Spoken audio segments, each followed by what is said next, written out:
Thank you DIG साहब। यहाँ उपस्थित सभी पत्रकार बंधुओं का, छायाकार बंधुओं का मैं हार्दिक स्वागत और अभिनंदन करता हूं। मेरा नाम शशांक आनंद है।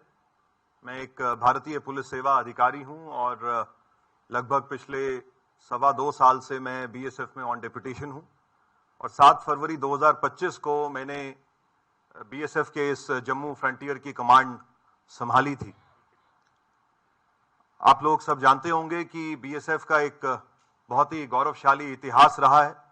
हमारे शूरवीरों ने इस देश के लिए बहुत सारे बलिदान दिए हैं और बीएसएफ की 1965 से जब इसका जन्म हुआ आज तक की जो पूरी यात्रा रही है, इसमें बहुत सारे ऐसे ओकेजन्स आए हैं, चाहे वो 1971 के युद्ध की बात हो जिसमें बांग्लादेश के जन्म में बॉर्डर सिक्योरिटी फोर्स का एक बहुत ही ऐतिहासिक और सिग्निफिकेंट भूमिका रही है। कारगिल युद्ध में बीएसएफ की एक बहुत सिग्निफिकेंट भूमिका रही है, महत्वपूर्ण भूमिका। उसके बाद ऑप पराक्रम में जब फोर्सेस का मोबिलाइजेशन हुआ था लेकिन युद्ध डिक्लेयर नहीं हुआ था, उसमें भी बॉर्डर सिक्योरिटी फोर्स बढ़ चढ़ के सीमा की रक्षा कर रही थी। और अब ऑपरेशन सिंदूर के दौरान आप सबने अभी इस छोटे से वीडियो क्लिप में देखा कि किस प्रकार हमने दुश्मन को नुकसान पहुंचाया है। चाहे शांति का समय हो या हॉस्टिलिटी का समय हो, बीएसएफ ने हमेशा ये साबित किया है कि जब तक हमारे बहादुर जवान सीमा पर देश की सरहद पे तैनात हैं तो देश के नागरिक निश्चिंत होकर देश के भीतर अपने कार्यों को अंजाम दे सकते हैं। जब 22 अप्रैल को पहलगाम में वो दर्दनाक मैसेकर आतंकवादियों के द्वारा पर्यटकों के ऊपर करा गया, तो उसके बाद से सभी को इस बात की अपेक्षा थी कि पाकिस्तान में स्थित आतंकवादी संगठनों के ऊपर भारत के द्वारा स्ट्राइक्स की जाएंगी। तो स्ट्राइक्स वर इमिनेंट और स्ट्राइक्स होते ही ये भी इस बात की भी आशंका थी कि पाकिस्तान के द्वारा रिटेलिएशन भी करा जाएगा। तो 22 अप्रैल के बाद से तुरंत बाद से ही इस जम्मू के संवेदनशील क्षेत्र में, जिसमें बीएसएफ की डिप्लॉयमेंट पुंछ में भी है, राजौरी में भी है, लाइन ऑफ कंट्रोल में हम भारतीय सेना के साथ कंधे से कंधा मिला के सीमा की रक्षा वहां पे भी कर रहे हैं और उसके साथ साथ जम्मू, कठुआ, सांबा के भी क्षेत्र में हम अंतर्राष्ट्रीय सीमा पे प्रथम पंक्ति के तौर पे बैठे हुए हैं। तो ऐसे परिस्थिति में हमने तैयारी शुरू कर दी कि अगर पाकिस्तान की तरफ से अनप्रोवोक्ड फायरिंग की जाती है बॉर्डर के ऊपर तो बीएसएफ उसका किस प्रकार मुंह तोड़ जवाब देगी। जब यह घटना घटी 22 अप्रैल को और उसके बाद से हमने बॉर्डर पे जब अपनी निगरानी को और ज्यादा मजबूत किया तो यह देखने को आया कि पाकिस्तान रेंजर्स, जो कि हमारे काउंटर पार्ट हैं सीमा के उस पार, उन्होंने अपनी फॉरवर्ड पोस्ट में आना छोड़ दिया था। उन्होंने सीमा के नजदीक आना, अपनी एक्टिविटीज को सस्पेंड कर दिया था और वो उनकी जो मूवमेंट है वो सारी की सारी उनकी बॉर्डर आउटपोस्ट तक ही सीमित हो गई थी, जो कि सीमा से थोड़ी सी दूरी पे है। लेकिन बीएसएफ की जो डोमिनेशन स्ट्रेटेजी थी वो बहुत एग्रेसिव थी। आप सब जानते हैं कि हमारी सीमा पे सीमा चौकियां हैं जिनको हम बॉर्डर आउटपोस्ट कहते हैं, जहां पे हमारे जवान दिन रात रह के सीमा की निगरानी करते हैं। लेकिन इसी के साथ साथ सीमा चौकी और अंतर्राष्ट्रीय सीमा के बीच में हमारी विभिन्न पोस्ट्स हैं, फॉरवर्ड पोस्ट्स हैं, जिनके चलते हम अंतर्राष्ट्रीय सीमा का चप्पा चप्पा पे निगरानी रखते हैं। तो हालांकि पाकिस्तान रेंजर्स पीछे चले गए थे, लेकिन बॉर्डर सिक्योरिटी फोर्स के सभी बहादुर जवान, उसमें महिलाएं भी शामिल थी, पुरुष भी शामिल थे, वो उन फॉरवर्ड पोस्ट पे डटे रहे और 7 मई को जब ऑपरेशन सिंदूर को लॉन्च किया गया, उसके बाद से लेके और जो आगे की घटना घटी, जो आप सबकी जानकारी में है, बॉर्डर सिक्योरिटी फोर्स के सभी जवानों ने सीमा के नजदीक डटकर अपने देश की सीमा की रक्षा करी है। इसके साथ साथ मैं आपको यह भी अवगत कराना चाहूंगा कि अंतर्राष्ट्रीय सीमा पे जो भारत का वर्चस्व है, जो डोमिनेशन है, उसको बरकरार रखने के लिए हमारी कुछ ऐसी भी पोस्ट हैं जो कि तारबंदी से आगे हैं, जो बॉर्डर सिक्योरिटी फेंस से आगे हैं। हमारे बहादुर जवानों ने इस क्रॉस बॉर्डर फायरिंग के दौरान भी उन पोस्टों को मैन किया, उसमें डटे रहे और दुश्मन का मुंह तोड़ जवाब दिया। और इन पोस्ट्स में हमारी बहादुर महिला कर्मी भी तैनात रही हैं, जो आज इस ऑडिटोरियम में उपस्थित है। और हम चाहेंगे कि इस ब्रीफिंग के बाद मीडिया कर्मियों के साथ उनका इंटरेक्शन हो, आप उनसे खुलकर सवाल जवाब कर सकते हैं। 7 मई को जब ऑपरेशन सिंदूर लॉन्च हुआ, तो उसके बाद से इंटेलिजेंस एजेंसीज की ओर से हमें इस प्रकार के भी इनपुट्स आ रहे थे कि क्रॉस बॉर्डर फायरिंग में, उसकी आड़ में पाकिस्तान के द्वारा दोबारा से आतंकवादियों को सीमा पार घुसपैठ के लिए भेजा जा सकता है। और ऐसे में सीमा की चौकसी बेहद जरूरी हो गई थी। अंतर्राष्ट्रीय सीमा पे जो घटनाक्रम हुआ, उसके बारे में मैं आपको संक्षिप्त में अवगत कराना चाहूंगा।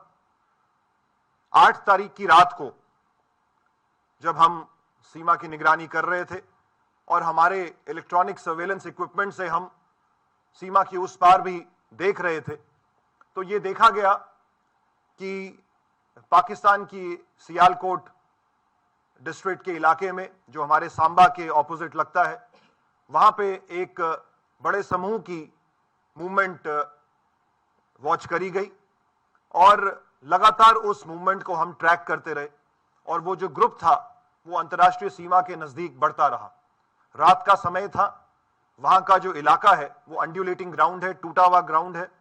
उसका आड़ लेके ऐसा ये प्रतीत हो रहा था कि दुश्मन की ओर से घुसपैठ की कोशिश की जा सकती थी।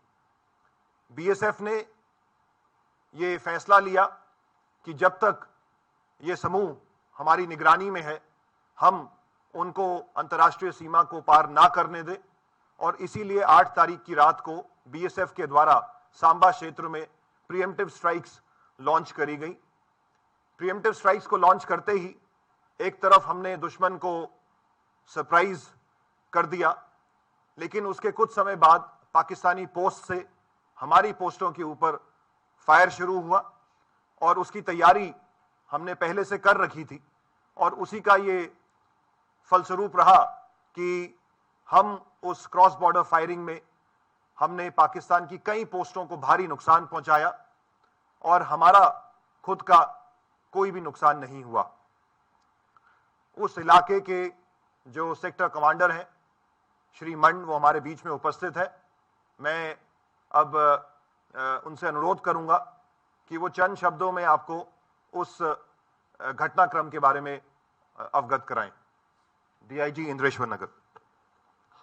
धन्यवाद श्रीमान।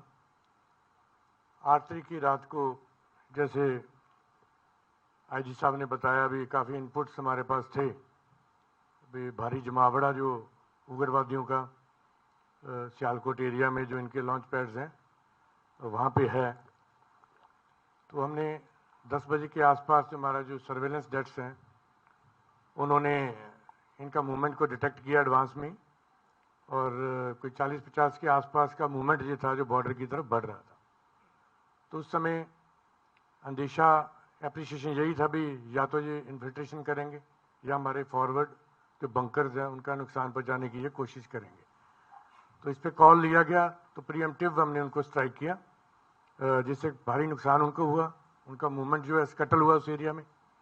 एंड जैसे हमने पहले से एक्सपेक्ट किया था, तो उनके कुछ पोस्टों ने बीएसएफ की बीओपीज पर काफ़ी हैवी फायरिंग उन्होंने शुरू कर दिया, जिसका रिटेलिएशन माकूल तरीके से दिया गया। वो ऑलरेडी प्लान था कौन सी पोस्ट में किस वेपन से हमने उसको साइलेंट करना है। It was already planned and बहुत अच्छा जवानों ने जो है उनका मुकाबला किया। मॉर्टर डेट्स का जो फायर बहुत स्किलफुल और बहुत स्टीक फायर था, जिसके कारण वो पोस्टों से भागते भी दिखाई गए, जैसे आपने वीडियो में देखा है।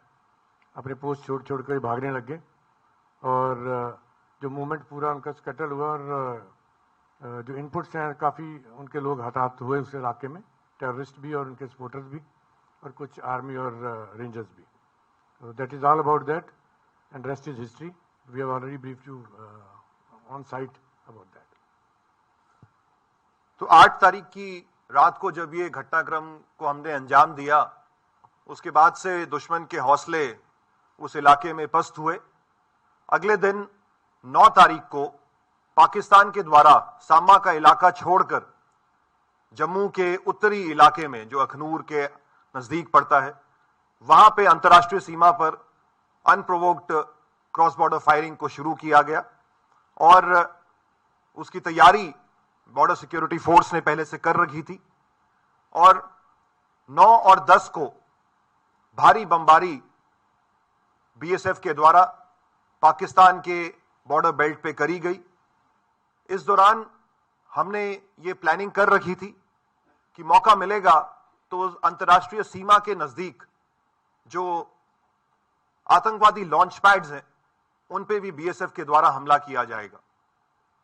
और इसी घटनाक्रम में 9 और 10 की रात को बीएसएफ के द्वारा लश्कर ए तौयबा के एक लॉन्च पैड जो कि पाकिस्तान में स्थित है, जिसका नाम लूनी है, जो महज अंतर्राष्ट्रीय सीमा से 3 किलोमीटर के फासले पे है, उस पे बीएसएफ के द्वारा एक सुनियोजित योजना के तहत हमला किया गया। और इस घटनाक्रम के बारे में आपको और संक्षिप्त तौर पे अवगत कराने के लिए मैं अब अनुरोध करूंगा डीआईजी सेक्टर सुंदरबनी श्री वीरेंद्र दत्ता से कि वो आपको इस घटनाक्रम के बारे में बताएं। धन्यवाद सर। जैसा कि सर ने बताया कि 8 तारीख को जो इंसिडेंट हुआ था उसके बाद उन्होंने अपना मूवमेंट हमारी तरफ बढ़ा दिया था। इसी संदर्भ में हमारे पास एक इंफॉर्मेशन आई थी जहां पे कि बताया गया था कि 18 से 20 मिलिटेंट का लूनी में होने का न्यूज़ है और वो उनका एक्सपेक्टेड ये था कि वो जो है क्रॉस बॉर्डर फायर का फायदा उठाते हुए वो इन्फिल्ट्रेट करेंगे सो दैट बाद में जाके हिंटरलैंड के अंदर ये हमारी आर्म फोर्सेस के या हमारे कैंपसेस को ये टारगेट कर सकें। सो ऑलरेडी लूनी हम लोगों ने टारगेट कर रखा था, तो इमीडिएटली आईजी सर से गाइडेंस और डायरेक्शन के तहत ये पूरा प्लान किया गया, जहाँ पे कि हमने मोटर पोजीशंस को सिलेक्ट किया। बिकॉज इसमें हमने सरप्राइज एलिमेंट को मेंटेन करने का प्रयास किया, तो इसमें हमने एक नहीं कम से कम 4 मोटर पोजीशंस अलग अलग डायरेक्शन से किया सो दैट एक पूरा का पूरा कंफ्यूजन मेंटेन रहे। एट द सेम टाइम हमने जो है साइमल्टेनियसली जो है फायर असॉल्ट प्लान किया ताकि जो है हम बाकी जो पोस्टें हैं उनको भी एंगेज कर सकें ताकि वो किसी भी तरीके की मदद या हमारे ऊपर काउंटर अटैक ना कर सकें। तो एक बहुत ही कोऑर्डिनेटेड वेल प्लान ऑपरेशन था जहां पे कि हमने 2 फेजेस में उसको किया ताकि हम मैक्सिमम जो है उस पर कैजुअलिटी इन्फ्लिक्ट कर सकें एंड वो हम अचीव भी कर पाए। एंड लूनी पूरी तरह से डिस्ट्रॉय भी हुआ और उनको काफी कैजुअलिटी का सामना करना पड़ा। ना सिर्फ उनको बनस्पत की जो डाइवर्जनरी टैक्टिक्स के तहत हमने उनकी बीओपीज को एंगेज किया, उसके अंदर भी उनकी काफी पोस्टें जो पूर्णतः क्षतिग्रस्त हुई and it was a successful operation. Thank you DIG साहब। इसी के साथ साथ 9 और 10 की रात को जब आरसपुरा सेक्टर के इलाके में भी फायरिंग चल रही थी, जिसमें दोनों ही तरफ से पिच्ड बैटल्स लड़ी जा रही थी, तो बीएसएफ डटी रही और उस इलाके में भी एक पाकिस्तानी लॉन्च पैड मस्तपुर के बारे में हमें 7 मई से पहले कुछ इनपुट्स आए थे, तो बीएसएफ के द्वारा उस लॉन्च पैड को भी टारगेट किया गया और उस इलाके में जो हमारी कई बटालियंस के ऊपर फायर आया और किस प्रकार हमने पाकिस्तानी बॉर्डर एसेट्स को नुकसान पहुंचाया, उसके बारे में बताने के लिए मैं अनुरोध करूंगा DIG sector headquarter Jammu Shri Chitrapal से कि वो आप सबको ब्रीफ करें। जैसा कि आईजी सर ने बताया है कि 9 तारीख की शाम को मेरे जो सेक्टर आरएसपुरा में काउंटर पार्ट की तरफ से बहुत ही मतलब टारगेट किया गया पोस्टों को। तो उसमें तकरीबन 9:15 बजे हमारी एक पोस्ट काउंटर पार्ट ने फायर शुरू कर दिया। पहले उन्होंने फ्लैट ट्रेजेक्ट्री वेपन से फायर किया, उसके बाद उन्होंने मोटर से फायर किया और पिन पॉइंट वो हमारी पोस्टों को निशाना बना रहे थे। साथ में वो हमारे गांव को भी निशाना बना रहे थे, जिसमें एक इंटरसेप्शन में ये सुनने में आया कि वो बोल रहे थे कि अब्दुलिया को हिट करो, अब्दुलिया को हिट करो, क्योंकि ये अपना रेजिडेंशियल पूरा एरिया है और उसको हिट कर रहे थे। इसका हमारे जवानों ने बहुत ही मुस्तैदी से इसका जवाब दिया, फिटिंग उनको रिप्लाई दिया मोटर से और फ्लैट ट्रेजेक्ट्री वेपन से। सुबह 4:30 बजे करीब फायर थोड़ी सी उस समय कम हो गई थी और उस समय ड्रोन की एक्टिविटी उन्होंने बढ़ा दी और ड्रोन की जैसे एक्टिविटी बढ़ाई, फिर उन्होंने अकस्मात 5:15 बजे करीब दोबारा से उन्होंने सभी पोस्टों पे दोबारा फायर किया और हमारी एक बीओपी ने जो पोस्ट से थी हमारी मोटर पोजीशन, उन्होंने मस्तपुर जो काउंटर पार्ट के एरिया में एक लॉन्च पैड था उसको पूरी तरीके से उसको तबाह किया और बार बार ये उसकी खबरें आ रही थी कि ये लॉन्च पैड है, इससे वो अपने मिलिटेंटों को हमारे एरिया में भेजने की उससे कोशिश करता है। तो उसको हमने बिल्कुल तबाह किया और उनकी पोस्टों को हमने टारगेट किया और उसमें उनकी पोस्टों के बंकर्स थे, उसके कम्युनिकेशन टावर्स, जिससे वो हमारे ऊपर निगरानी रख के और पिन पॉइंट फायर गिरा रहे थे, उनको हमने तबाह किया। और फायरिंग के दौरान देखा गया कि उनके जवान जो है पोस्टों से पीछे जा रहे थे दौड़ के और इंटरसेप्शन से लग रहा था कि उनको भारी इसमें फायरिंग में नुकसान हो रहा है। Thank you sir. धन्यवाद डीआईजी साहब। तो इस घटनाक्रम में साथियों, दुश्मन के द्वारा ना सिर्फ कन्वेंशनल वॉरफेयर बल्कि ड्रोन अटैक्स का भी इस्तेमाल किया गया। हम सब ने देखा कि किस प्रकार आसमान में दुश्मन के द्वारा ड्रोन्स भेजे जा रहे थे, जिनको भारतीय सेना और वायुसेना के द्वारा विफल किया जा रहा था। लेकिन 10 तारीख की सुबह पाकिस्तान के द्वारा कुछ लो हाइट के ड्रोन्स भी भेजे गए और उन्होंने हमारी पोस्ट को टारगेट किया। बीएसएफ के बहादुर जवानों के द्वारा इन ड्रोन्स को एंगेज किया जा रहा था, लेकिन एक अनहोनी हुई जिसमें हमारे एक पोस्ट कमांडर बहादुर सब इंस्पेक्टर मोहम्मद इम्तियाज, उनके साथी कांस्टेबल दीपक और आर्मी के एक नायक सुनील कुमार, ये तीनों ही एक ड्रोन का जब मुकाबला कर रहे थे, उसको ध्वस्त कर रहे थे, तो ड्रोन के द्वारा पेलोड ड्रॉप किया गया और शेलिंग भी उस समय चल रही थी और उसमें ये तीनों हमारे सेनानी वीर गति को प्राप्त हुए। लेकिन बीएसएफ ने हौसला नहीं हारा और उस पोस्ट में और उसके आसपास की पोस्ट में हमारे जवानों ने डटकर दुश्मन को जवाब दिया और उसी का ये परिणाम था कि पाकिस्तान में सियालकोट की इस बॉर्डर बेल्ट में दुश्मन को भारी नुकसान पहुंचा है। उनकी कम्युनिकेशन लाइंस को नुकसान पहुंचा है, उनके एडवांस सर्वेलेंस इक्विपमेंट को नुकसान पहुंचा है, उनकी पोस्ट्स को भारी नुकसान पहुंचा है और जैसा हमने आपको बताया कि हमने उनके टेरर लॉन्च पैड्स को भी ध्वस्त किया है, जिसमें लूनी, मस्तपुर और चकबूरा, जो कि सांबा क्षेत्र के सामने है, ये प्रोमिनेंटली फिगर होते हैं। हमारे जो 2 बहादुर सीमा प्रहरी शहीद हुए हैं, तो उनकी याद में हम अपनी 2 सीमा चौकियों का नाम उनकी याद में रखेंगे। इसके साथ साथ सांबा क्षेत्र में हमारी एक सीमा चौकी का नाम हम सिंदूर रखने का प्रस्ताव हमारे बल मुख्यालय और सरकार को भी भेजेंगे। इस पूरे घटनाक्रम में साथियों, बीएसएफ तो प्रथम पंक्ति पे मौजूद ही थी और लेकिन हमें भारतीय सेना का भी पूरा सहयोग मिला।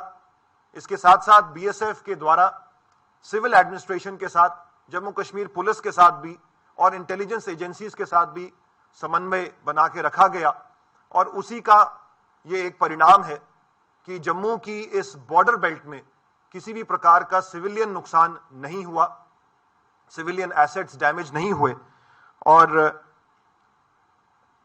हमारे भी सारे जो एसेट्स थे 7 तारीख की रात को, 8 तारीख की रात, 9 तारीख, 10 तारीख की रात को साथियों, और दिन में भी हमारे बॉर्डर पे जो एसेट्स हैं, जैसे कि बॉर्डर फ्लड लाइट्स, जिससे रात को हम पूरे बॉर्डर को चकाचौंध रखते हैं, हमारी हाई मास्ट लाइट्स, हमारी बॉर्डर फेंस, सीमा सिक्योरिटी के लिए जो फेंस लगी हुई है, जो कि एक तरीके से हमारे बॉर्डर मैनेजमेंट की जान है, वो इंटैक्ट रही।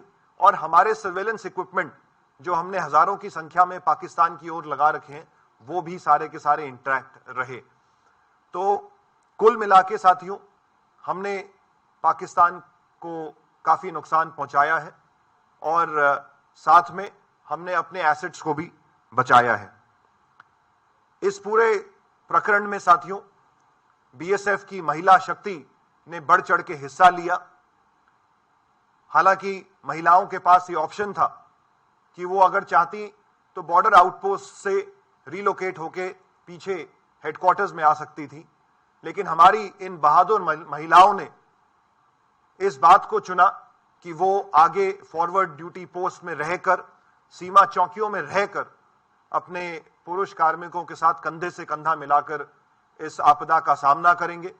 और उसी का ये परिणाम रहा कि हमारी कुछ बहादुर महिलाओं ने इस प्रकरण में पोस्ट को कमांड किया। असिस्टेंट कमांडेंट नेहा भंडारी हमारे बीच में यहां बैठी हुई हैं। इनके साथ साथ हमारी कुछ ऐसी भी महिला कर्मी हैं जो फॉरवर्ड पोस्ट में रही, मैं उनके नाम जरूर आपके सामने रखना चाहूंगा।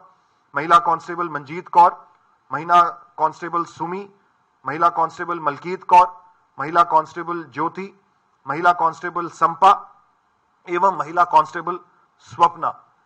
इन सभी महिलाओं ने आगे आईबी के बिल्कुल नजदीक रह के दुश्मन की पोस्टों के ऊपर फायर खोला है।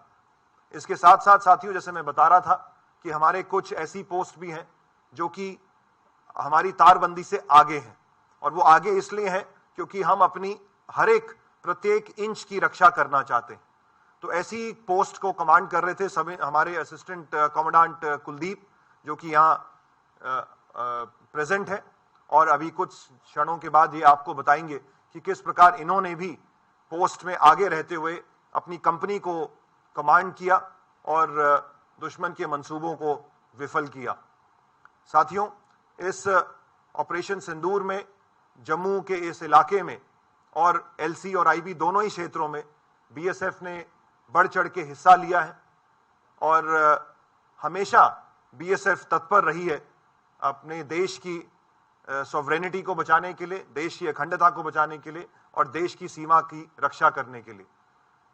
हमारी निगरानी अभी भी चौकस है, क्योंकि इस प्रकार के इनपुट्स हैं कि दुश्मन को जो भारी नुकसान पहुंचा है तो उसका बदला लेने के लिए वो फिर घुसपैठ या उसकी जैसी क्रॉस बॉर्डर फायरिंग जैसी किसी प्लान को वो अंजाम दे सकते हैं। तो बीएसएफ 24 घंटे दिन रात अंतर्राष्ट्रीय सीमा पर बिल्कुल चुस्त है और हमारा प्रयास है कि आने वाले समय में और विशेष तौर पे जब अमरनाथ यात्रा का प्रारंभ अगले 3 जुलाई से होने वाला है, तो हर प्रकार की व्यवस्था यहां पे बनी रहे और अंतर्राष्ट्रीय सीमा से किसी भी प्रकार का घुसपैठ या कोई भी अप्रिय घटना ना हो। मैं इन शब्दों के साथ अपनी वाणी को विराम देता हूं और आप सबका धन्यवाद करता हूं कि आप सबने आज समय निकाला यहां आने का। काफी समय से मैं भी चाह रहा था कि आप सबके साथ इंटरेक्शन करूं, तो अब अगर आपके कोई सवाल जवाब है तो हम उनको जरूर आंसर करना चाहेंगे। हम एक एक करके उन सवालों को ले सकते हैं। मैं डीआईजी जी से रिक्वेस्ट करूंगा कि वो कृपया इसको कोऑर्डिनेट करें। ठीक है, राइट साइड से प्लीज। सर, मेरा नाम अंकित है, मैं टीवी 9 को रिप्रेजेंट करता हूँ। ऑपरेशन सिंदूर के बाद हमने देखा कि बीएसएफ ने किस तरीके से कार्रवाई की। मैं 2 सवाल पूछना चाहूँगा। सबसे पहले आईजी सर आपसे, एक स्पेसिफिक कितनी पोस्ट हमने पाकिस्तानी रेंजर्स की तबाह की। दूसरा डीआईजी सुंदरबनी से मैं पूछना चाहूँगा सर, सुंदरबनी के ठीक अपोजिट ऐसी रिपोर्ट्स है कि सुमानी एक इलाका आता है, वहाँ पे पाकिस्तान का एक लॉन्च पैड था जिसका नाम आईएसआई कॉम्प्लेक्स लॉन्च पैड कहा जाता है। इस ऑपरेशन सिंदूर के दौरान कहा जाता है कि उसको भी तबाह किया गया। अगर आप बता सके इसके लिए इससे रिलेटेड। कि आपके पहले क्वेश्चन के जवाब कि हमने कितने पोस्टों को ऊपर फायर किया है, हमारी कितनी पोस्टों ने फायर झेला है, तो हम बता दें कि 60 बीओपी हमारी जो इंटरनेशनल बॉर्डर के ऊपर 60 बीओपी इन्होंने जो है बिल्कुल फायर को फेस किया है जितना भी एनिमी से आ रहा था, और 49 एफडीएल इसके काउंटर में हमने भी जो है 76 बीओपी काउंटर पार्ट की और 42 एफडीएल में जो है काफी तादाद में फायर गिराया है। इनको काफी नुकसान हमने भी यहाँ से पहुंचाया है। सेकंड क्वेश्चन क्योंकि सुंदर बनी आपने डीआई साहब से पूछा है तो डीआईजी सुंदर बनी उसको एड्रेस करेंगे। 9 तारीख को जैसे आपने बताया आईएसए कॉम्प्लेक्स का, ये एक पुरानी पाक पोस्ट थी आईएसए कॉम्प्लेक्स, जिसके बारे में माना जाता था कि ये पाक आर्मी द्वारा मेंटेन की जाती है और इसको आईएसआई ऑपरेट करता है। अपने इसमें अलग अलग तंजीमों के लोग आते थे। पहले काफी एक्टिव था लॉन्च पैड, और जी हाँ ये सही है कि 9 तारीख को हमने इसको ध्वस्त किया। हमारे पास हमने इसके आपको दिखाया भी है। आईएसआई कॉम्प्लेक्स को हमने जो है इस पे मोटर्स और आरएफ का फायर किया और इसको पूरी तरह से तबाह कर दिया। ये आईएसआई कॉम्प्लेक्स आज की तारीख में नहीं है, ना ही उन्होंने ऑक्यूपाई कर रखा है। Sir Pankaj Sharma sir news 24 से। सर पंकज सर न्यूज 24 से जी। ऑपरेशन सिंदूर के दौरान सर कितने आतंकी जो हैं जो लॉन्च पैड पे मौजूद थे जो तबाह आपने किए, कितने आतंकी मारे गए, कोई फिगर अगर आप शेयर करना चाहें, कितने रेंजर उनके मारे गए? क्या अभी जो है ऑपरेशन सिंदूर के बाद, क्योंकि खत्म नहीं हुआ है जैसा आप कहते हैं, क्या अभी वहां पर ट्रेनिंग कैंप लॉन्च पैड दोबारा एक्टिव हुए हैं? क्या टेररिस्ट की मूवमेंट आप लोग देख रहे हैं? तो कितना फिगर अभी है उस पार अगर एक्टिव है तो? बहुत अच्छा सवाल आपने किया है पंकज जी। ये जो असेसमेंट है ये बीएसएफ का भी एक अपना इंटेलिजेंस सेटअप है और इसके साथ साथ जो हमारे देश की जो रिप्यूटेड इंटेलिजेंस एजेंसीज हैं उनके साथ हम लगातार समन्वय में हैं। और ये जरूर बात सामने आई कि जब बीएसएफ के द्वारा पाकिस्तान पे ये प्रहार किया जा रहा था तो इसमें पाकिस्तान ने अपने कई गांवों को खाली किया और वहां पे हर प्रकार की मूवमेंट रोक दी गई। एक तरीके से कर्फ्यू जैसी स्थिति उस तरफ उन्होंने पाकिस्तानी आर्मी ने इम्पोज करी। तो ऐसे में सूचना का आदान प्रदान जो है वो चल रहा है और कुछ जानकारी हमारे पास आई है जिसको हम कंफर्म कर रहे हैं इंटेलिजेंस एजेंसीज के साथ। तो आज के दिन मैं ऐसा कोई स्पष्ट आंकड़ा आपके सामने नहीं रखना चाहूंगा, परंतु हमारे पास ठोस सूचना आई है कि इन लॉन्च पैड्स पे उनका नुकसान हुआ है। और जहां तक आपका दूसरा सवाल है कि आगे की उनकी क्या योजना है, तो देखिए इस मुल्क पे कभी भी विश्वास नहीं किया जा सकता है।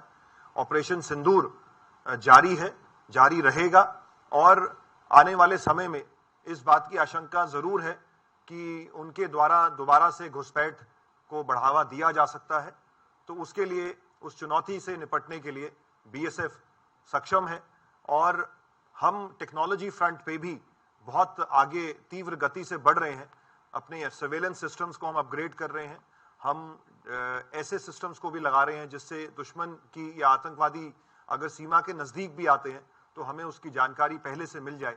तो इनके ऊपर प्रयास हमारा लगभग काफी समय से चल रहा है और इसको हम अब स्पीड अप कर रहे हैं। Please. So Gursimran from Republic TV. My two questions will be with regards to first is that BSF has carried out preemptive strikes. We have seen retaliatory strikes taking place, but this was preemptive strikes. And the Prime Minister has also said that Operation Sindoor is a new normal. So can we expect that on the international border, the BSF's new normal is the preemptive strikes? And the second question is that we have seen also that many of the forward posts are still occupied. There are inputs by the Pakistani army. So do you feel that they are also planning some kind of retaliation to what they have faced? Because on international border, Pakistan has been completely decimated. Thank you. Okay. So thank you, Mr. Gursimran. Your first question about the fact that I'm sorry, I lost track of the first one. It was that the preemptive strikes. Preemptive strike, right? Thank you for reminding me. So you see, BSF is always known as the first line of defense, and it has been the policy of our country not to unnecessarily provoke someone or retaliate without any reason. When the Operation Sindoor began, and on 8th night when we witnessed some kind of a threatening movement towards the IB, it was decided that we would not allow them to succeed in their plans. and therefore this preemptive strike was undertaken by BSF. As of now, the two countries through their DGMOs have come to a ceasefire agreement. There is an understanding between the two nations, and we are adhering to that understanding. However, in case the BSF is fired upon or any of our civilian assets are targeted by the other side, we will definitely resort to retaliation, and retaliation in good measure. That addresses, I think, your first question. And your second question with respect to build up at the forward locations. So we are definitely keeping a close track of the activities on the other side. And as I said, we cannot and we have not let our guard down. We are maintaining the highest possible vigil at the border, and we are ready to face any situation that is posed to us by the other side. Sir, मेरा नाम रमन सैनी है और मैं India daily news channel से हूं। मेरे दो सवाल हैं सर। एक तो हमने कई ऐसे वीडियो देखे कि जब बीएसएफ की तरफ से कार्रवाई हुई तो पाकिस्तानी रेंजर्स अपनी पोस्ट छोड़कर भाग रहे थे, वो वीडियो जो है। एक तो उस इंसिडेंट के बारे में थोड़ा सा आप ब्रीफली अगर बता सके। दूसरा सर, अभी जिस तरीके से पोस्ट ऑपरेशन सिंदूर, अभी क्या इनपुट्स हैं कि इंटरनेशनल बॉर्डर के उस तरफ कितने लॉन्च पैड जो हैं वो एक्टिव हैं और वहां पर किस तरीके की आतंकियों की तादाद जो है उसकी आप जानकारी कुछ शेयर कर पाए तो। ओके, तो आपके पहले सवाल के लिए मैं डीआईजी इंद्रेश्वर नगर मिस्टर मंड को कहूंगा, क्योंकि इनके इलाके का वो वीडियो था, तो आपको ये बताना चाहेंगे। Well, running away from their post, deserting their post, is not in the grain of a soldier. That indicates total degradation of his morale. But accurate and forceful retaliation by BSF to his challenge, and that sums up the way they deserted their post. Even after that, there were very little movement was observed in their post. That indicates that they deserted the post and they spent their nights outside. That's about it. शायद ऐसा था कि कहीं ना कहीं वो expect नहीं कर रहे थे कि बीएसएफ से इतना स्ट्रॉन्ग रिस्पांस उनको देखने को मिलेगा। May be they were caught less prepared. आपका जो दूसरा सवाल था लॉन्च पैड्स के बारे में, मैं डीआईजी जी श्री विक्रम कंवर से अनुरोध करूंगा। Regarding the input about the launching pad, आपको पता है कि दुश्मन भरोसे लायक नहीं है और दुश्मन की जो एक्टिविटी होती है उन चीज़ों को दोबारा रिस्टोर करता है। जितने भी इनके जो तंजीम हैं, जितने भी इनके टेररिस्ट ऑर्गेनाइजेशन है, एकदम डिस्ट्रक्शन के बाद भी दोबारा ये अपने को रिऑर्ग करते हैं। तो हम ये कह सकें आने वाले टाइम में फिर इन्होंने दोबारा रिऑर्ग होना है और फिर कोई इस टाइप की एक्टिविटी करनी है, तो हमारी उन पर पैनी नज़र है। हमारी जो सोर्स से इंफॉर्मेशन मिलती रहती है हमको, और वो कोशिश हम यही करते हैं कि इनको जो है नोटिस में रखें और कोई ऐसा एक्शन पर, जैसे सर ने बताया प्रीएम्प्टिव एक्शन के लिए, उन चीज़ों के लिए हम हमेशा तैयार रहते हैं और इसीलिए ऑपरेशन सिंदूर जारी है। Destroying the terror launch pads in Luni particularly, they belong to Lashkar-e-Taiba. You also mentioned about they being launched and destroyed in two phases. So if you could please highlight that how they were destroyed in two phases, what was the movement over there, and what action did they take and how we retaliated? So as I said that this launch pad is situated about 3 kilometers from the international boundary, and for the last couple of months, starting from January, we were continuously getting inputs about a lot of activity taking place at Luni from various intelligence sources, and therefore, as the build-up to Operation Sindoor was taking place, we decided to target some of these launch pads, and Luni being very close to the international boundary, and also being one which is situated by the Indian forces from 3 sides. So BSF was present on all 3 sides. It is essentially in the Chicken's Neck area, close to down south of Aknoor. And this was one launch pad which was, as I said, surrounded by BSF from 3 sides, and therefore very easy for us to take out. And a plan was put in place that in case the enemy opens fire in that sector, then we will definitely take out this launch pad. And that is what happened on the night of 9th and 10th of May. As my DIG had narrated, that this launch pad was targeted using our special weapon systems from many sides, multiple sides, and as a result of which the kind of intelligence reports that we've got from the agencies is that this launch pad has in fact inflicted heavy damage, and there are lots of casualties also that have been reported to us. Good morning sir, मेरा नाम अजय है, मैं ABP news से हूं sir. मेरे दो सवाल हैं सर। पहला सवाल कि जिस 9 तारीख को जब ये फायरिंग शुरू हुई तो क्या पाकिस्तानी रेंजर्स की मदद में वहां के रेगुलर आर्मी भी बॉर्डर पर देखी गई थी? पहला सवाल। और दूसरा सवाल, जिस तरह से आपने बहुत सारे आतंकियों को वहां ट्रैक किया जो घुसपैठ करने की कोशिश में थे, तो जब बीएसएफ पर ये फायर आ रहा था तो क्या वो आतंकी भी जो है हम पर फायर कर रहे थे या वो सीधा भाग गए थे? ओके, मंड साहब आप सेकंड क्वेश्चन को आंसर करना चाहेंगे? As far as 8th night is concerned, as already intimated, a group of Hindi में बोल दीजिए उनका सवाल हिंदी में। सॉरी, 8 तारीख को रात को जैसे बताया गया अभी एक ग्रुप इनका एडवांस कर रहा था और इसके बैकड्रॉप में ऑलरेडी हमारे पास इनपुट्स थे, तो टेक्टिकल कॉल ली गई भी इनको बिफोर दे कैन इन्फिल्ट्रेट और cause harm to our boys or our infrastructure, so we should strike them preemptively, which was done. और उसमें जो हमारे सर्विलेंस फीड में भी दिखाई दिया भी इनके ऊपर जो है स्टीक जो हमारे बम्बार्डमेंट हुई है और इनके भागने दौड़ने के भी फीड्स आए थे उस समय हमारे पास, तो वो हमने अचीव किया उस एरिया में। और साथ ही उस समय रियल टाइम इनपुट भी हमें एक इनकी मूवमेंट का मिला था। They were located at a certain place across the border, तो उसका रियल टाइम इनपुट मिला तो we stuck at that place as well.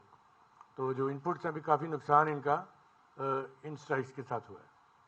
इसके साथ साथ जब ये हमने जब ये स्ट्राइक उन पे करा तो उसके कुछ समय बाद व्हीकुलर मूवमेंट भी उस तरफ देखी गई, काफ़ी गाड़ियों का आना जाना हुआ, एम्बुलेंसेज को भी देखा गया, स्पेशली आरएसपुरा सेक्टर के अगेंस्ट जब ये क्रॉस बॉर्डर फायरिंग चल रही थी। आपका जो पहला सवाल था रेगुलर्स को लेके, तो definitely there was a lot of buildup जिसको हम अभी भी ऑब्जर्व कर रहे हैं, और ये डीजीएमओ लेवल पे जो टॉक्स हुई हैं उसके अंदर डी एस्केलेशन की बात भी रखी गई है। तो दोनों देश की सेनाएं अपने तरीके से उसको अंजाम दे रही हैं, और लेकिन बॉर्डर पे जो भी हलचल है उस पे निगरानी हमने बरकरार रखी हुई है। नहीं, one by one. Sorry, we think so कि वो भी इसमें इन्वॉल्व रहे होंगे। गुड मॉर्निंग सर, मेरा नाम विशाल है सर, मैं यूएनआई न्यूज़ एजेंसी से हूँ। सर मेरे दो सवाल हैं। जिस तरह से बीएसएफ ने काफ़ी भारी नुकसान जो है वो बॉर्डर के उस पार पहुँचाया है और इस तरफ भी जो उनकी वेपनरी जो है वो नष्ट की है, तो सर क्या आप बता सकते हैं कि जो वेपनरी यूज़ की गई है पाकिस्तान द्वारा, खासकर ड्रोन के हवाले से मेरा ये सवाल है कि क्या ड्यूरिंग इन्वेस्टिगेशन क्या ये स्पष्ट हो पाया है कि वो कहाँ की बनी हुई थी? दूसरा सवाल मेरा ये है कि जिस तरह से अभी मौजूदा हालात हैं, एडमिनिस्ट्रेशन ने जो है वो जो बॉर्डर के रहने वाले लोग हैं उनको भी बोला है कि वो वापस अपने घरों में जा सकते हैं, अभी शांति का माहौल है और सिचुएशन जो है वो नॉर्मल है, स्कूल जो है वो खुल चुके हैं। बॉर्डर सिक्योरिटी फोर्स सर वो किस तरह से कॉन्फिडेंस बिल्डिंग मेजर जो है वो ले रही है ताकि जो रिहायशी लोग हैं बॉर्डर के इलाकों के वो वापस शांति से जो है वो उन इलाकों में रह सके, और आप किस तरह से उनको संतुष्ट कर पा रहे हैं? बहुत बढ़िया। आपका मैं दूसरे सवाल को पहले लेना चाहूँगा। तो जब से सीज फायर डिक्लेयर हुई तो चीज़ों को नॉर्मल होने में थोड़ा समय लगता है। हमने भी बॉर्डर डोमिनेशन जैसे मैंने कहा कि हमारा बरकरार है। कुछ इलाकों में अभी भी फेंस और अंतर्राष्ट्रीय सीमा के बीच में गेहूं की फसल को का कटना बाकी था, तो अब बीएसएफ के द्वारा किसानों को प्रेरित किया जा रहा है कि वो आएँ अपनी फसल को काटें और आने वाले समय में आगे की जो फसल लगाने का काम है उसको भी शुरू करें। हम देख रहे हैं कि सीमा के उस पार भी पाकिस्तान के किसानों के द्वारा भी एग्रीकल्चर का कार्य जो है वो शुरू करा गया है। तो लेकिन जो भी हमारी तरफ से किसान आगे जाते हैं तो उनको हम हैवी प्रोटेक्शन में भेजते हैं। हम हर एक अपने नागरिक की जान की कीमत समझते हैं और हम उनको प्रोटेक्शन जैसा मैंने कहा हम प्रोवाइड कर रहे हैं। जहाँ तक बॉर्डर बेल्ट की बात है तो मैं यहाँ के लोगों की भी सराहना करना चाहूँगा, स्पेशली बॉर्डर बेल्ट के लोगों की। उन्होंने कई वर्षों से, कई डेकेड से, दशकों से उन्होंने इस प्रकार की टेंशन्स, हॉस्टिलिटी बॉर्डर पे देखी हैं। कम्युनिटी बंकर्स यहाँ पे बने हुए हैं, काफ़ी लोगों ने उसमें पनाह ली, काफ़ी लोग अपने घर को बंद करके शहर में गए, और अब हमने देखा है कि नॉर्मलसी वापस आ चुकी है। सीमा सुरक्षा बल के द्वारा गांव में विजिट्स किए जा रहे हैं, लोगों के साथ मीटिंग्स की जा रही हैं, सिविक एक्शन प्रोग्राम्स ऑर्गेनाइज किए जा रहे हैं, मेडिकल कैंप्स लगाए जा रहे हैं, और लोगों तक ये संदेश पहुंचाया जा रहा है कि हमें वापस आना होगा और सीमा के पास अब रहने में किसी प्रकार का कोई खतरा नहीं है। और अगर पाकिस्तान की तरफ से कोई भी हिमाकत करी जाएगी तो सीमा सुरक्षा बल उसका मुंह तोड़ जवाब देगा। ऐसा आश्वासन हम सीमा के पास रह रहे हमारे नागरिकों को आपके माध्यम से भी देना चाहेंगे। आपका जो पहला सवाल था कि दुश्मन की तरफ से किन हथियारों का इस्तेमाल किया गया, तो उसके बारे में हमारे पास काफ़ी जानकारी पहले से भी थी, जिन हथियारों को उन्होंने इस्तेमाल किया है। लेकिन जो ड्रोन वॉरफेयर एक नए तरीके से इस बारी इस्तेमाल किया गया है, इस चुनौती से बेहतर निपटने के लिए हमारी बहुत सारी रिसर्च एंड डेवलपमेंट R&D चल रही है, ना सिर्फ BSF की बल्कि दूसरे सिक्योरिटी फोर्सेस के साथ मिलके, और जो हमारी रिसर्च एंड डेवलपमेंट ऑर्गेनाइजेशंस हैं, प्राइवेट सेक्टर पब्लिक सेक्टर सभी के साथ मिलके इस विषय पे कार्य चल रहा है। और आने वाले समय में हम भी किस प्रकार इस आधुनिक तकनीक से दुश्मन को और ज्यादा नुकसान पहुंचा सकते हैं, इस विषय पे भी कार्य जोर से आगे बढ़ रहा है। Good morning sir, Somil Abrol PTI से। मेरा एक सवाल है सर, जिस तरह क्रॉस बॉर्डर थ्रेट्स हैं उसको टैकल करने के लिए इंटर एजेंसी कोऑर्डिनेशन मैकेनिज्म किस तरह से आप उसका ठोस उसके ऊपर कदम उठा रहे हैं, ये सवाल। तो देखिए साहब, जम्मू कश्मीर का जो ये प्रांत है, ये इतने सालों से मिलिटेंसी इसने देखी है और क्रॉस बॉर्डर टेररिज्म देखा है। तो यहाँ पे सभी एजेंसीज के बीच में, चाहे मैं सिविल एडमिनिस्ट्रेशन की बात करूं, मैं CAPFs की बात करूं, मैं आर्मी की बात करूं, एयरफोर्स की बात करूं, इंटेलिजेंस एजेंसीज की बात करूं, यहाँ पे समन्वय बहुत ही बेहतरीन है। और आपने मल्टी एजेंसी सेंटर का भी आपने नाम सुना होगा, जिसके नेक्स्ट वर्जन का हाल ही में दिल्ली में माननीय गृह मंत्री ने अभी पीछे उद्घाटन किया था। तो ये बहुत सारे ऐसे आधुनिक प्लेटफॉर्म्स हमारे पास अवेलेबल हैं, जिसमें हम हर प्रकार की ऑन अ डेली बेसिस हम इंफॉर्मेशन और इंटेलिजेंस का आदान प्रदान करते हैं। और ना सिर्फ आदान प्रदान होना, हम लगातार मिलकर उच्च स्तरीय बैठक करते हैं, जिसमें एक एक इंटेलिजेंस इनपुट के ऊपर बारीकी से डिस्कशन होता है। और यहाँ पे मैं ये भी कहना चाहूंगा कि हम BSF में हर एक इंटेलिजेंस इनपुट को बहुत सीरियसली लेते हैं और कोशिश करते हैं कि जो भी इनपुट आए उसके ऊपर ऑन ग्राउंड बेहतरीन एक्शन लिया जाए, ठोस कदम उठाए जाए, ताकि उस इंटेलिजेंस में अगर घुसपैठ की कोई सूचना है तो उसको हम निष्क्रिय करें, विफल करें। सर मैं रजत वोरा हूँ जी न्यूज से। सर मेरे दो सवाल हैं। पहला ये कि क्या पाकिस्तान की जब आपकी तरफ से कार्रवाई की जा रही थी तो पाकिस्तानी रेंजर्स या फिर आर्मी की तरफ से कहीं व्हाइट फ्लैग दिखाया गया या कोशिश की गई कि बातचीत हो या ये जो पूरा प्रकरण चल रहा है उसमें कहीं वो ठहराव आ सके? दूसरा सवाल सर, कोई स्पेसिफिक नंबर्स की कितने लॉन्च पैड और कितने फॉरवर्ड पोस्ट पाकिस्तान की यहाँ पर तबाह की गई है, उनका कुछ नंबर अगर मिल सके? तो आपके दूसरे सवाल का जवाब ऑलरेडी DIG साहब ने दे दिया था, आप चाहेंगे तो आपको अलग से भी ये बता देंगे। जहां तक आपका पहला सवाल था, तो जो बातचीत जो भी हो रही थी साथियों, वो DGMO लेवल पे ही हो रही थी। ग्राउंड लेवल पे हम रेंजर्स से कोई भी बातचीत नहीं कर रहे थे और अभी भी फिलहाल हमने किसी प्रकार की बातचीत की शुरुआत उनसे नहीं करी है। हम उनकी हरकतों को देख रहे हैं कि वो उनकी मंशा क्या है, उनकी हरकतें किस प्रकार की हैं, और आने वाले समय में इसका फैसला लिया जाएगा कि दोनों बॉर्डर गार्डिंग फोर्सेस में किस प्रकार के संबंध बनेंगे। Good morning, sir. I'm Shuchi, representing Greater Kashmir. Sir, my question relates to tunnels. Tunnels have been a greater threat. In the recent past, we had heard that, it was presumed that some terrorists had infiltrated through tunnels only. Union Home Minister during his recent visit also talked about this, that tunnels to tackle the threat of tunnels. You are, adopting various kinds of measures. So whether this threat has been sorted out or it still persists, and what is the threat perception vis-a-vis tunnels only? Right, ma'am. So tunnels have been historically over the past decade been used sometimes successfully, sometimes unsuccessfully for infiltration. And this has remained a challenge for BSF. But as I said, we have also not kept quiet. We have invested in technology. And as I speak, this kind of investment, this kind of approach for adaptation of modern technology is ongoing. And we would always like to be one step ahead of the adversary.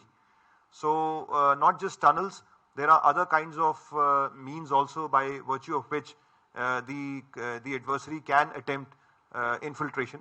And the target that has been given to us by the government of zero infiltration is of prime importance for us. And we are managing all those various possible means of infiltration using not just technology but also by our manual presence on the ground. We must never forget that the boots on the ground who are day in and day out standing almost say 100 to 150 meters apart all throughout the international boundary are a very, very important asset for us. And so therefore that asset coupled with technology is giving us very good results. And as I said, BSF has been able to successfully neutralize many infiltration attempts that have taken place in the past. But this is definitely an area of interest for us, and we will continue investing in any technology which can help us keep our borders absolutely sterile and free from infiltration. Thank you. Mr. Anand. नमस्ते sir, मेरा नाम कोमल सिंह मनहास है, news 18 India TV channel से हूँ। Sir सबसे पहले तो आपको बहुत बधाई कि बीएसएफ के जवानों ने और महिला जवानों ने ऑपरेशन सिंदूर को जो सफल बनाने में अपना शौर्य दिखाया है। सर मेरा सिर्फ एक ही छोटा सा सवाल है, आपने अपनी ब्रीफिंग में कहा था कि अमरनाथ यात्रा आ रही है, आप कोई रिस्क नहीं लेना चाहते हैं और इनपुट है कि घुसपैठ की कोशिश और हो सकती है। क्या ये जान पाना आसान होगा हमारे लिए कि कौन सी सीमा से घुसपैठ की कोशिश के इनपुट्स आपको मिले हैं और कितनी तादाद में आतंकी जो है घुसपैठ की फिराक में है? Thank you sir. देखिए, जो हमारी कश्मीर और जम्मू के इलाके में लाइन ऑफ कंट्रोल है और जम्मू के इलाके में जो अंतर्राष्ट्रीय सीमा है, ये सभी प्रकार के इनपुट्स इन दोनों ही इलाकों से हमें लगातार मिलते रहते हैं, जो पास्ट में भी हमने देखा है। पिछले साल जब अमरनाथ यात्रा हुई उस समय के इनपुट्स को भी हमने काफ़ी आकलन किया है। तो यात्रा में अभी कुछ समय है, लेकिन जैसा हमने कहा कि अमरनाथ यात्रा हमारे लिए एक बेहद अहम इवेंट है, जिसको हम जम्मू कश्मीर प्रशासन के साथ मिलके, सरकार के साथ मिलके अंजाम देना चाहेंगे और हम चाहेंगे ज़्यादा से ज़्यादा भारतीय नागरिक अमरनाथ यात्रा में आए, हिस्सा लें और दर्शन करें। तो ऐसे में हमारे लिए बेहद ज़रूरी हो जाता है कि हम अपनी अंतर्राष्ट्रीय सीमा पे चौकसी को और ज़्यादा बढ़ाएं। तो अभी फ़िलहाल ऐसा कोई इनपुट हमारे पास स्पष्ट तौर पे प्राप्त नहीं हुआ है कि कितने आतंकवादी घुसपैठ के लिए कब आएंगे, परंतु लगातार हमें ये सूचनाएं आ रही हैं कि आतंकवादी संगठनों के द्वारा प्रयास किया जा रहा है, वो अपने कैंप्स में वापस लौट रहे हैं, ट्रेनिंग कर रहे हैं और जहाँ पे भी उनको लगे कि चौकसी कम है वहाँ से वो कोशिश करेंगे। तो चाहे एलओसी हो चाहे आईबी हो, हमें सुरक्षा बलों को सभी इलाकों में हर प्रकार चौकस रहना पड़ेगा और उसके लिए हम तत्पर हैं। Mr. Anand. Yes, please. During this shelling and firing incident, there are inputs that unarmed Pakistan tried to actually push in unarmed terrorists from their launching pads. There are inputs that some of them have crossed. Is it true? Second, are Pakistan now pushing in more special forces? There are inputs also that in Pahalgam also 2 of them have been identified. And is there any possibility the encounters that are taking place from Kathua onwards to Kashtawar area and they are highly trained? Can you brief on this? Well, so this is true that the kind of training that has been imparted to the recent type of foreign terrorists who have infiltrated is of a slightly different measure. Of course, that is not a challenge that the Indian forces cannot take head on. We've had successful kills both in the Jammu and the Kashmir region in the recent times. And we, along with the army and the police and the CAPFs, other CAPFs which are operating in the valley and in the Jammu region, we are totally committed to the cause of eradicating terrorism. As far as the question of certain kind of terrorists who are ready to either infiltrate or have successfully infiltrated, well, these inputs are being verified, and as of now we cannot definitively state in a definite manner as to from where or how many would have infiltrated. These inputs keep coming, they keep pouring in. It is our job to assess along with the intelligence agencies to see which input carries weight and which requires further investigation. So this is an ongoing job, and as I said, we cannot let our guard down in Jammu for a second, and the BSF is maintaining highest possible vigil, and we will continue to do so in the times to come. Thank you, sir. Any more question? So the last question from your side. Good morning, sir. Myself, Sunil Bhatt from the India Today Group. First of all, many congratulations to all of you on the success of Operation Sindoor. We are all proud of our brave hearts, our armed forces. Sir, my question is related to the challenge that is posed through the terror tunnels. This question was raised here earlier also, but my specific question is that in the recent past, in last 2-3 years, we are seeing a trend that now terrorists are infiltrating from the India-Pakistan international border, and then with the help of their local overground workers, they are able to reach the hilly areas of Jammu region, whether it's Doda, Kishtwar, Rajouri, Poonch. So, sir, there are vulnerable sections along the India-Pakistan international border. There are certain sections where, the entire stretch is surrounded by Sarkanda Ghas, and terror tunnels have also been dug by terrorists with the help of Pakistani Rangers. So what has been done to, detect these tunnels and to identify the vulnerable points and to stop infiltration from them, from those points? My second question is that, there was talk of smart fencing at the India-Pakistan international border. There is a section that where smart fencing has been laid, but I think the aim is to ensure that there is smart fencing all along the India-Pakistan international border. How long is it going to take, and what is the status of smart fencing? Thank you, sir. Right. So thank you. Again, a pertinent question that has been raised.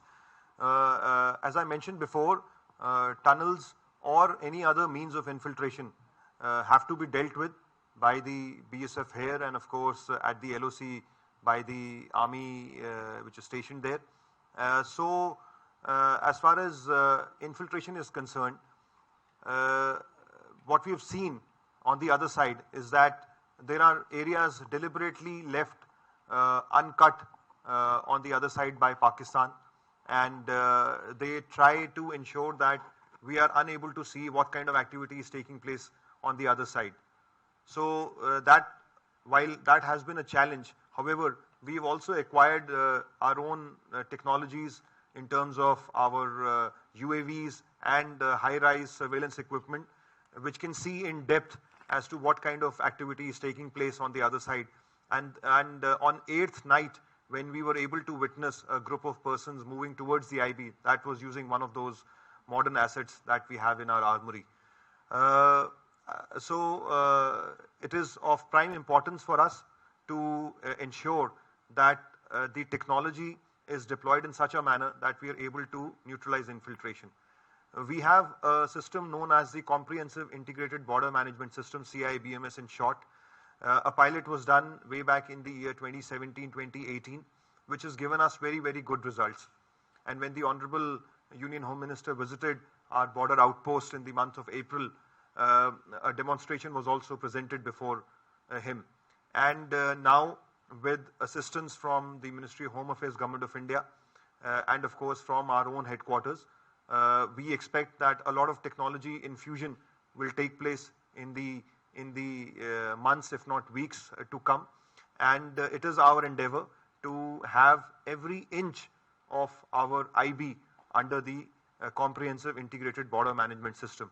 So that is a system wherein we would get to know any kind of movement happening both across as also behind on a real-time basis. Jammu is a top priority area for the government, and I'm sure in the days to come, as I said, a lot of technology infusion would take place, and that would really help us mitigate any kind of infiltration inputs that we get.